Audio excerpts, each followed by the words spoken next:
русской поэзии столетнего Джамбула не ждали. Он уже давно не покидал своего тихого особняка в Кастекской долине. Там, в уединении, нанизывает он в песни жемчужины слов. Ол Абайдың құрдасы, көзі тірісінде Гомер атанған алып ақын атамыз Жамбыл дүниеге 2 рет туып келген адам. 9 ай 9 күнде ана құрсағынан туды. 90 жасқа келгенде заман құрсағынан тағы бір туды. Анада алалық жоқ қой, қай баласын болса да мерзімді күні жарық дүниеге келеді. Қазақтың Гомерін туғызу үшін заман 90 жыл толғатты. Ғабит Мүсіреповтің «Феномен Феникс» мақаласынан үзінді. 1971 жыл.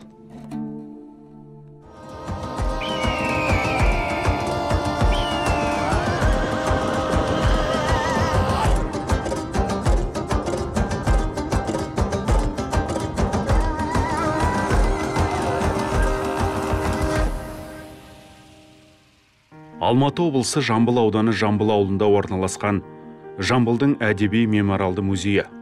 Бұл жыр алыбының өмірінің соңғы жылдарында, яғни 1938-1945 жылдары тұрған үйі. 1938 жылы ақын шығармашылығының 75 жылдығы тойланады. Мерейтойға орай Қазақстан үкіметі Жамбылға осы 12 бөлмелі үйді салып береді. Ол кезде Жамбылдың жасы 92-де болған. Сондықтан үкімет оған жеке дәрігер, медбике, аспаз және көлік жүргізушісінде тағайындаған. Астына М1, МК маркалы көлік мінгізген. Сол уақытта мұндай автомобиль күллі Қазақстан бойынша 6 адамда ғана болған.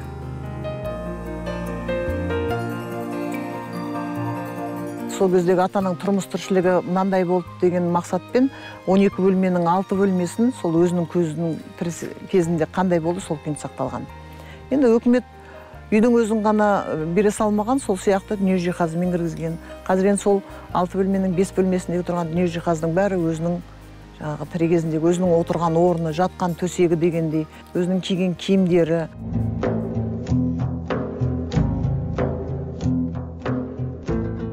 Қазақстан үкіметі Жамбыл Жабаевты 1936 жылдан бастап қамқорына алады.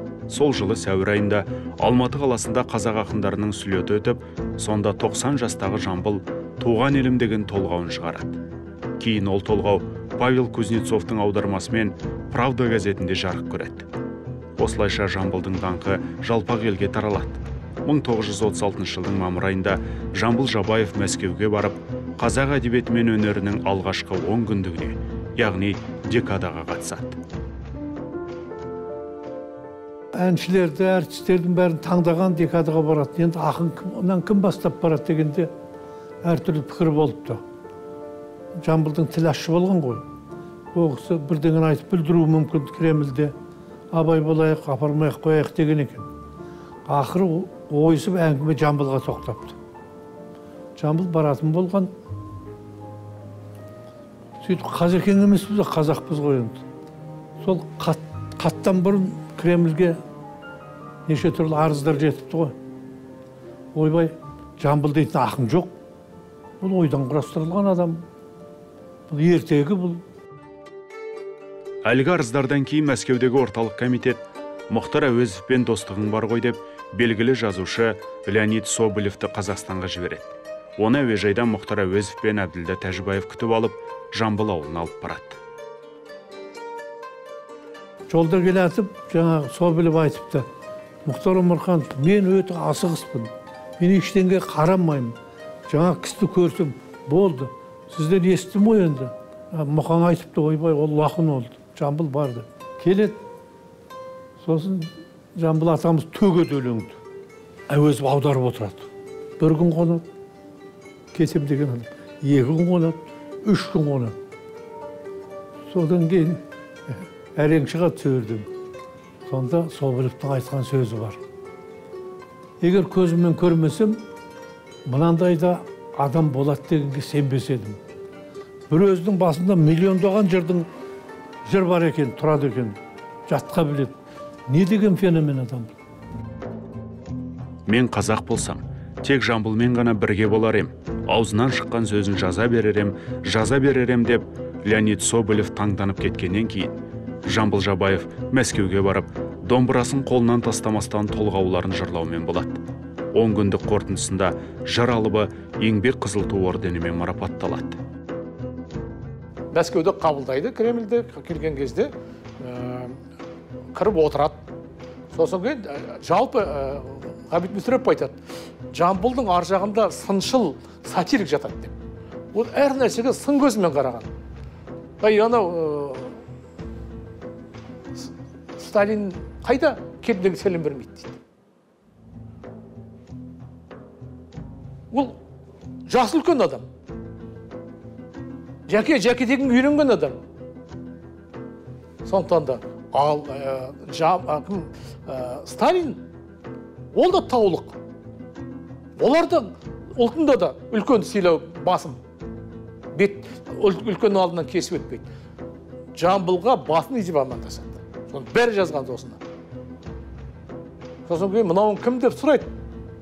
Қасым Тоғызақовтан. Бұл Сталин ғой дейді. Сол жолы Жамбыл Жабаевтың Кремльде намаз оқығаны туралы әңгіме ел ішінде еміс-еміс айтылады. Біреулер мұны аңыз деп те жүр. Ал Жамбыл танушылардың сөзінше шын мәнде солай болған. Сосын кейін барып, ал енді Қасым Тоғызақов айтады, мен намазым кеп қалды, мен намазымды оқимын дейді. Сөйтіп пешпетін шеше бастайды, ана оққағарлар жүгіріп келеді, сосын кейін Қасым Тоғызақов аударады. Бұл кісі осындай діндар адам, ескі адам, бұл кісі атеист емес, бұл намаз оқиды. Олар жүгіріп барып Сталинге айтады. Сталин басын изейді. Кім? Калинин жақтырмайды. Жақтырмаған Жамбыл көреді, мына теке сақалың кім дейді. Калининді теке сақал дейді. Сөйтеді, намазын пешпетін жайып жіберді, намаз оқиды. Бұл шындық.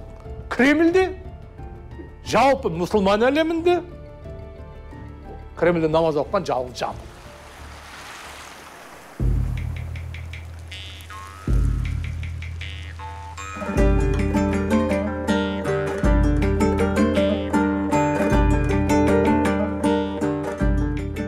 Жамбыл Жабаев Мәскеуге барып келгеннен кейін оған әдеби хатшылар тағайындалған.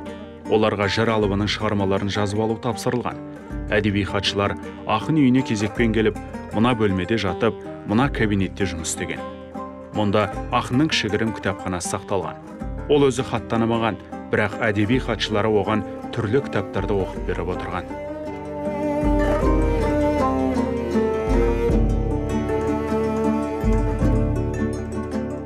Қарт Жамбылдың қазына кеудесінен төгілген жырлары 1936 жылдан бері қарай қағазға түскен.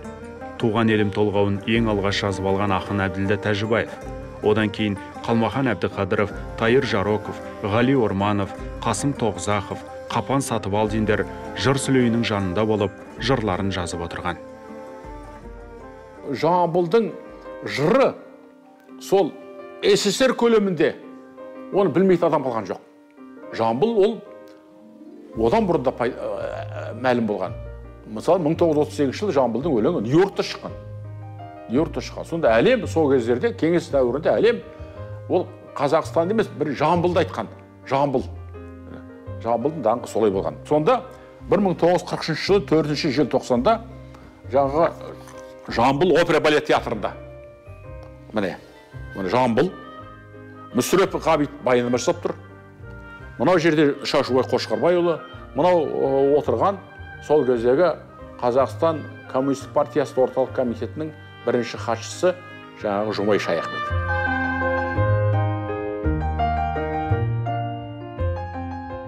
Мың 1943 жылдың 4 желтоқсанда Алматы қаласында бірінші республикалық айтыс өтеді. Оған Қазақстанның әр қиырынан 90-ға жуық ақын жыршы қатысады. Жасы 100-ге жақындап қалған Жамбыл Жабаев төрден орын алады. Сонда Жамбыл осында үндеу жырын айтты. Алатаудан, арқадан ақындарым келіпсің. Тілдеріңнен балтамған сендер елге көріксің. Ертіс еділ білесір бас қосқалы келіпсін деп жаңағы бүкіл сол кездегі қазақтың ұлы ақындары Нұрпейіс Байғанин, Шашубай Қошқарбаев, Нартай Бекежанов, Қуат Терібаев, Үмбетәлі Кәрібаев, Молдахмет Тырбиев, Орынбай Тайманов, жаңағы осылардың бәрі қатысқан. Болман Қожабаев. Жамбыл сонда грант баш жүлдалды. Бір түйе және 8.000 сом ақша. Народ любит своих акынов. Родина ценит мудрое народное творчество. Непревзойденному чеканщику слов Жамбулу почетный подарок одногорбый верблюд.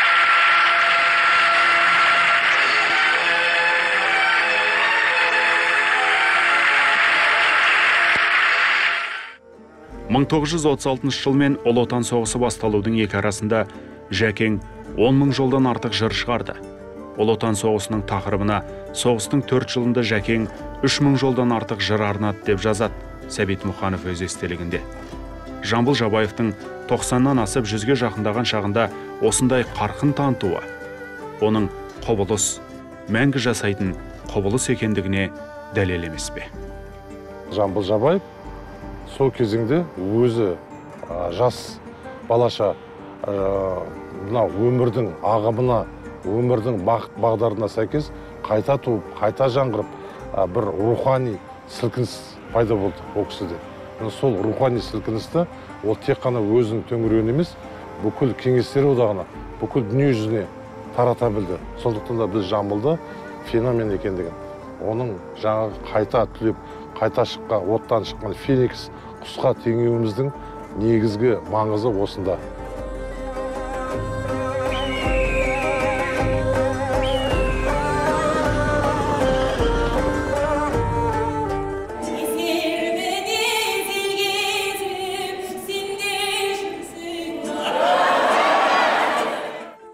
Әдеби хатшылардың жазып алуы және құймағұлақ адамдардың жеткізуі бойынша бүгінде Жамбылдың 3.000-ға жуық шығармасы белгілі. Егер ақын жырларын қағазға түсіру 1936 жылдан ертерек басталғанда, оның жауһар жырларының саны қазіргіден әлдеқайда көп болар еді дейді жамбылтанушы ғалымдар. Бірақ оған заманның мүмкіндік бермегені де белгілі. Негізінен Жамбылдың шығармашылығын екіге бөліп қарауға болады. Яғни бірінші кезеңі сол тілмен айтқан кезде 16 жылғы ұлттық 16 жылғы патша өкіметінің үйін жарлығына дейінгі Жамбыл Жабаевтың творчествосы шығармашылығы, екінші кезеңі Жамбыл Жабаевтың октябрь революциясынан кейінгі кезеңі деп бөліп айтсақ болады. Жамбылдың 175 жылдық мерейтойы аясында республика бойынша 500-ге жуық әлеуметтік, имидждік, ғылыми, танымдық іс-шаралар өткізу жоспарланған. Осы орайда дала Гомерінің рухани мұраларын жаңа көзқараспен зерделеуге маңыз берілді. Себебі әлі күнге дейін Жамбыл совет кезінде тоталитарлық биліктің қолдауын көрген ақын деген түсінік айтылып жүр. Жамбыл шығармашылығы өте күрделі шығармашылық. Өйткені Жәкең ауызша шығарып, ауызша жырлаған ақындардың өкілі. Бірақ айту нұсқасы мен жазба нұсқа көп жағдайда сәйкес келе бермейді. Сондықтан дағы Жамбыл шығармашылығында әртүрлі басылымдарда әртүрлі жазылып, әртүрлі айтылып келген дүниелер бар. Жамбыл шығармалары осы күнге дейін оқтын-оқтын жарияланып келді. Айталық 1937, 1940, 1955, 1977, 1982, 1996, 2010, 2014 жылдары басылды. Ал енді осы жинақтарды зерделегенде ақын жырларының түрлі нұсқада берілгеніне көз жетеді. Сондықтан Мұхтар Әуезов атындағы Әдебиет және өнер институты ақын шығармаларының академиялық толық жинағын ғылыми айналымға енгізуге кірісті. Бұның негізгі мақсаты Жамбыл шығармашылығын толық ғылыми сараптан өткізіп отырып, текстологиялық зерттеулер жүргізе отырып, ол Жәкеңнен қалған қолжазбаларды сараптай отырып, бұрынғы басылымдар мен кейінгі басылымдардың арасын жіктей отырып, жаңа академиялық толық шығармалар жинағының басылымын шығару. Енді академиялық немесе ғылыми жинақтың басқа жинақтардан айырмашылығы оның ғылыми дәлдікке негізделуі. Текстология деген бұл ғылым үшін Жамбылдың шығармашылығы әр жылдар жарияланған қандай өзгеріске түсті, не себептен өзгеріске түсті, және қай жинақта қандай сөздер қысқарды, немесе қосылды, олардың не себептен қосылды, немесе қысқарды, түзетілді, жөнделді. Осының барлығын біз жаңағы ғылыми түсініктемелерде нақты мысалдармен артында көрсетеміз. Бұған дейін шыққан жинақтардың барлығында да түсініктемелер бар, бірақ бұлардың барлығы өте қысқа мәлімет түрінде ғана. Оларда текстология салыстырулар жүргізілген жоқ. Жамбыл музейінде және Алматыдағы мемлекеттік архив пен орталық ғылыми кітапханада Жамбыл шығармаларының араб, латын, кирилл әліпбиіндегі қолжазбалар сақталған екен. Жинақты құрастыру барысында осы қолжазбалар басшылыққа алына отырып, бұған дейінгі басылымдардың барлығы текстологиялық салыстырудан өткен. 3 томдық жинақтың бірінші томы ақын өлеңдеріне арналған. Жамбылдың 30 жылдары, 40 жылдары, 50 жылдары шыққан өлеңдері кейінгі бір томнан бір томға шыққан кезде әжептәуір қысқартуларға ұшыраған. Себебі ол кезде саясатқа байланысты, идеологияға байланысты қалыптасқан сөздер, тіркестер, мысалы социалистік қоғам, ұлы Ленин немесе партиямыз, Сталиннің аты сияқты соған байланысты кейбір сөздер кейінгі жинақтарында басқа сөздерге ауыстырылып, құрастырушылар тарапынан, кейін жазып алушылар тарапынан жеңінде өзгерістерге ұшыраған.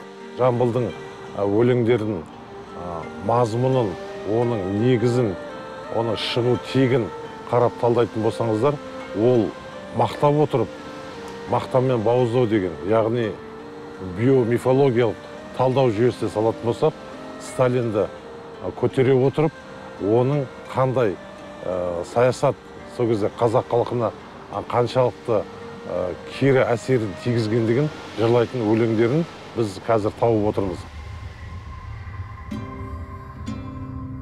Сиясауыт қаламсыз, ой қозғаған домбыра, дәптер кітап қағазсыз, сөз қозғаған домбыра деп Жамбыл толғайды. Ақын қолының табы қалған домбыралардың үшеуі бүгінгі күнге жеткен. Біреуі Алматыдағы халық музыкалық аспаптар музейінде, ал екеуі осы Жамбыл музейінде сақтаулы тұр. Мына домбыраны Жамбыл 13 жасында ұстаған екен. Уа, Сүйінбай, лебізіңді ел күтіп тұр. Қасиетті кәрі домбыраңды кімге қалдырасың? Шәкіртіңнің атына да. Жамбылды шақырыңдаршы. Жамбыл, сен шақырасың. Бар. Жамбыл Жабаев 10 жасында қолына домбыра алып өлең шығара бастаған. Ал 13 жасында оған Жетісу айтыс өнерінің алтын діңгегі Сүйінбай Аронұлы бата беріп, әлгі домбыраны тартып өткен. Үлкен бір үміт артқан шәкіртім Қыран үміт. Халқын сүйген адал жанды азаматым, орнымды бассын. Менен де жүйрік ақын бол Жамбыл. Жамбыл кейін кездерде ойбай бала ақын емес, Жамбыл ананы мақтады, мынаны мақтады деген сөздер көбейді. Жамбыл ақын. Жамбыл ақын болғанда ұлы ақын. Бәріміз қадірлейтін Мұхтар Әуезовтің айтатын сөзі бар.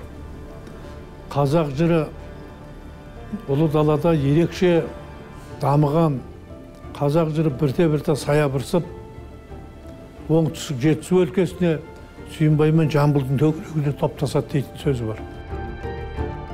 Жамбыл дала жырауларының дара дәстүрін, қазақтың суырып салмалық өнерін жаңа мазмұнда жаңғыртқан эпик ақын.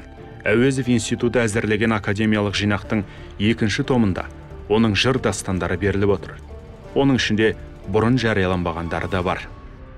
Кеңестік дәуірдің саясатына байланысты оның көлемді жыр дастандарына мән берілген жоқ. Сұраншы дастанында мысалы 40 жылы Кенесарыға байланысты оқиғалар болды, оның ішінде сол айтылады Кенесарыға байланысты. 40 жылы сол толық жарияланды. Ал 1940 жылдан кейінгі жинақтардың ешбіреуінде, бәрінде де алынып тасталды. Менің сағынбай, сырлы сұлу сөздері маған тартқан сыйындай.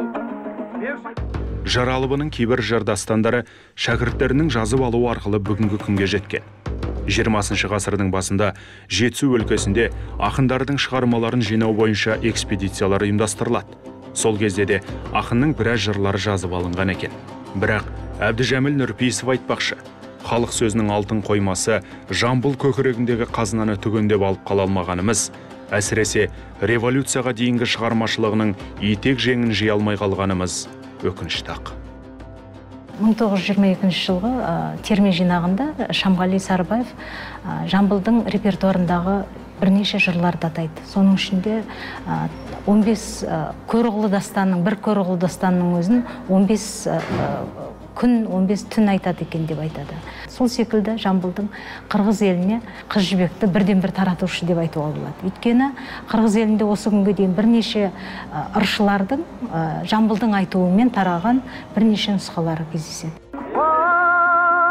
Дондырап бұрылайын әгілгай бұрымыма, оқсаттым туған айдың сынығына, Жамбылға жанарыңды бір қадаш, ей, қызықсың қырық жігіт қылығына, әгілгай, әгілгай, әгілгай. Жамбыл сол 19 ғасыр көзінде, 20 ғасырдың басында, 20 ғасырдың 20 жылдарына дейін қазақ еліне даңқы жайылған.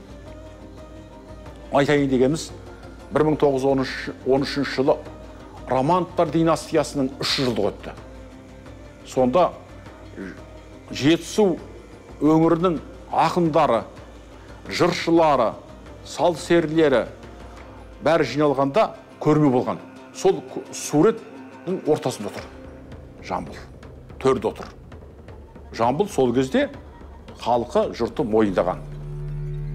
Алматы қаласындағы Мұқағали Мақатаев көшесінде орналасқан мына үйде 1919 жылы Жетісу ақындарының сүлеті өткен.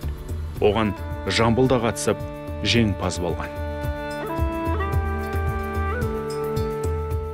Бір жігіт танып қойып Жамбыл деген сенсің ғой деп, кейуана қатын күйкі тұғыр тәрізді неменесін деп үйге итеріп кіргізді дейді. Сондағы Құлманбеттің Жамбылды көріп айтқан сөзі екен. Революцияға дейін Жамбылдың атын шығарған айтыс өнері. Әуезов институты әзірлеген академиялық жинақтың 3-ші томына ақынның мәтіні 150 беттей болатын 15 айтысы енген. Айтыстарының бағанағы әуелгі Үмбетәлі Кәрібаев жеткізген, Саят Керімбеков, Сабыр Шәріпов жазып алған, сол тұстағы 35 жылдары, 30 жылдардағы, 27 жылдардағы төп нұсқа қолжазба Жамбылдың тіпті өз аузынан жазып алған дүниелерді негіз етіп, нақты ғылыми принциппен сондай шығарылуда. Осы барыста көптеген дүниелердің өзгергені бұған дейін. Осы шығарма, осы айтысты дайындау барысында біз білдік. Құлманбет! Ағып жатқан сумен кетсең келішер, судан шыққан бумен кет, онда да кесірін тиеді. Қызарып батқан күнмен кет, күнде қайтып шығады. Оттан шыққан гүлмен кет, гүлден ауру жұғады. Қараңғы тұман түнмен кет, түнде қайтып келеді. Асқаралы таумен кет, тауды да қалып мекендер. Кесірін жұғар Құлманбет, қу пәлекет, арман кет ай.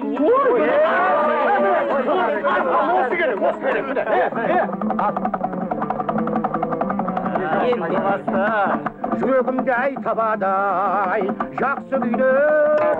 Әббәс, өйді болды. Мысалы, Жамбылдың Құлманбетпен айтысын алар болсақ, әу баста қара сирақ, қалбағай, қара бала деп басталатын өлеңі мысалы. Құлманбеттің айтатын. Ал түп нұсқада ол мынандай. Қара қайрақ сияқты қара бала деп айтылады. Сонымен қатар 1931 жылы Сәкен Сейфуллин жариялаған Жамбыл мен Құлманбеттің айтысы 40 жылдан бастапқы жинақтардың ешбірінде кездеспейді. Өнерін көрелі Жамбылдың қандай дейсіңер? Жақсы жайсаң қолқа салып отырса, тай салып қаймығатын біз емеспіз. Сарбастай сыннан өткен алғыр болмасаң да, самғауға жарақ балған жас қыран емессің да, қорықпа.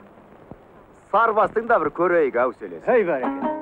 Жамбылдың Сарбаспен айтысы да бұрынғы жинақтарда шағын айтыс ретінде берілген. Ал қолжазбамен салыстырғанда өтеген Саурық батырлар туралы жолдары қысқартылған анықталады. Сондай-ақ басқа да айтыстарынан діни сенімге қатысты шумақтар алынып тасталынған. Мұхтар Әуезов атындағы Әдебиет және өнер институты құрастырған Жамбыл шығармаларының академиялық толық жинағында осы дүниелер жаңа көзқараспен жаңғырып отыр. Кез келген шығармашылық әлем деген ол түп тұқиянмен түгел зерттеп тастауға келмейді. Келесі ұрпақ өз сөзін айтады. Одан кейінгі ұрпақтағы жамбыл шығармашылығын басқаша танып жатуы мүмкін. Біздікі осы кезеңдік деңгейде жамбыл шығармаларының ғылыми академиялық басылымын айналысқа енгізу мақсатында жүргізіліп отырған жұмыс. Бізде Жамбыл атаның өзінің зерттеушілерінің еңбектері, қолжазбалар, онан кейін сол кезде Жамбыл атада болған әдеби хатшылар, аудармашыларының бәрінің қолжазбалары сақталған біздің музейдің қорында. Соларды жарық дүниеге шығарып жатырмыз, жарыққа. Жаңағы ешкім көрмеген фотосуреттер деп, бір экспонат сыры деп атаның жеке заттарын шығарып жатырмыз. Қаншама лекциялар оқылып жатыр, экскурсиялар жүргізіліп жатыр осы немен онлайн. Құмбырасын қолғалысын,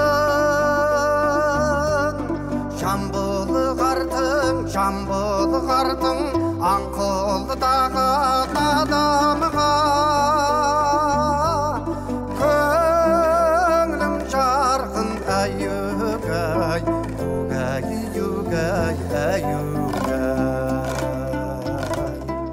Жамбылдың әншілік күйшілік өнері де болған. Әдебиетші ғалым Сапарғали Бегалиннің Сахара сандуғаштар атты еңбегінде Көроғлы сұлтан, Ыңғай көк, Басшылбай, Күйшілбай, Сұрмерген, Оран сынды Жамбыл шерткен 20 шақты күйдің аты аталады. Күйшілігі қайдан дарды дегенде Жамбылдың анасы Ұлдан. Оның нағашысы Қанадан. Қанадан жас өспірім кезінде Қанаданды қарақшылар сол таудың ішіне апарып тастайды. Содан Қанадан бір сыбызғы жасап, сыбызғымен күй тартып, сонда бір еліктің лағының дауысын салады. Содан еліктің өзі Қамадан дейміз еді. Міне жаңағы Қанадан деген нағашысы өзі күйші, өзі бақсы, өзі қобызшы, өзі домбырашы. Асан Қайғының күйлерін орындаған.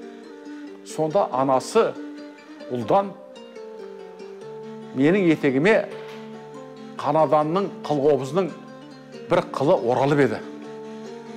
Осы Жамбылдан бір нәрсе шығады деген.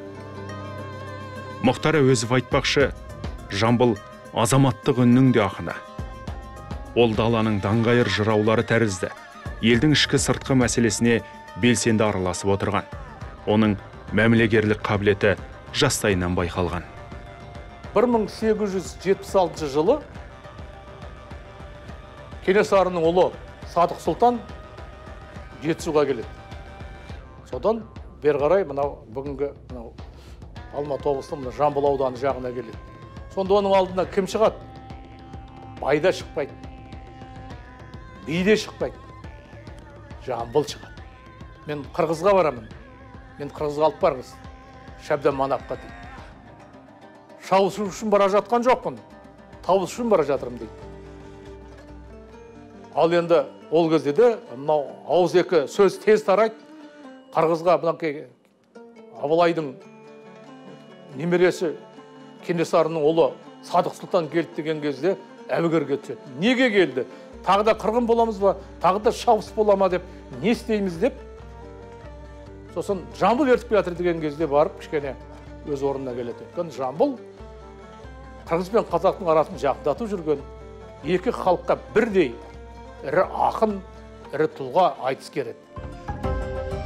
Жамбыл музейінің төрінде ілулі тұрған Амангелді батыр бейнеленген кілемде талай сырды тарқатуға негіз.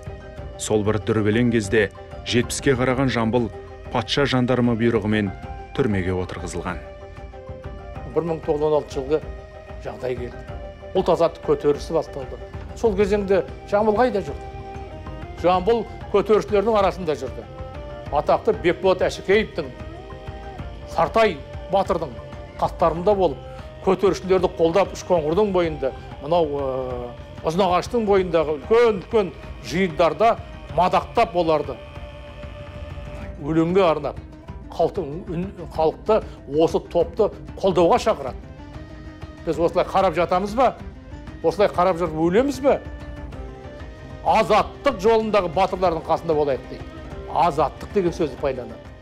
В струе степного ручья виден отблеск Невской струи. Мротня вам с давней поры, ближе брата, ближе сестры. Ленинградцы, дети мои, ленинградцы, гордость моя. Алғадайұлын соғысқа аттандырған әке Жамбыл, мұна Си маркалы радио қабылдағыш арқылы майдан жаңалықтарын үзбей тыңдап отырған деседі. Екінші дүниежүзілік соғыста да Жамбыл жырлары жазылған плакаттар оқ пен оттың арасында ілулі тұрған. Осылайша ол қазақ тілінің құдіретін көрсетеді.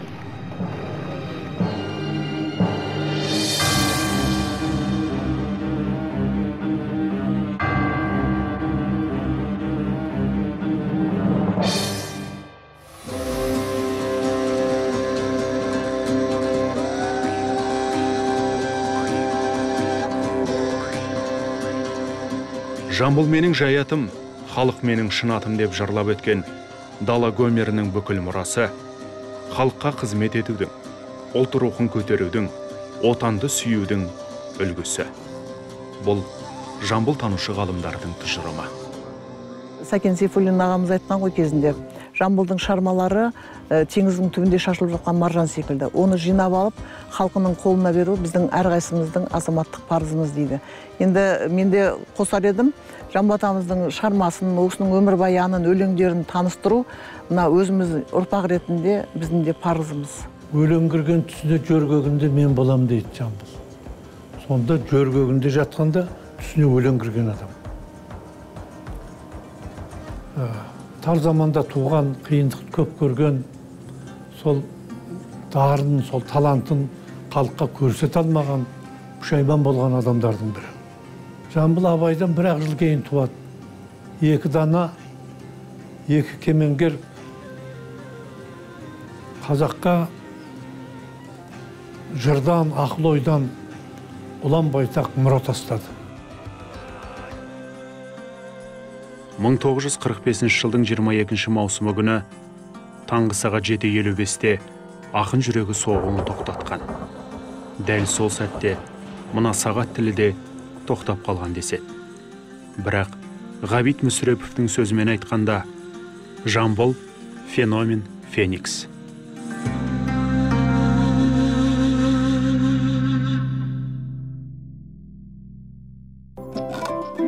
Алатаудың әйгілі Жамбылымын, Жамбылымын, өлең жырдың дария. Даңғыдымын әйі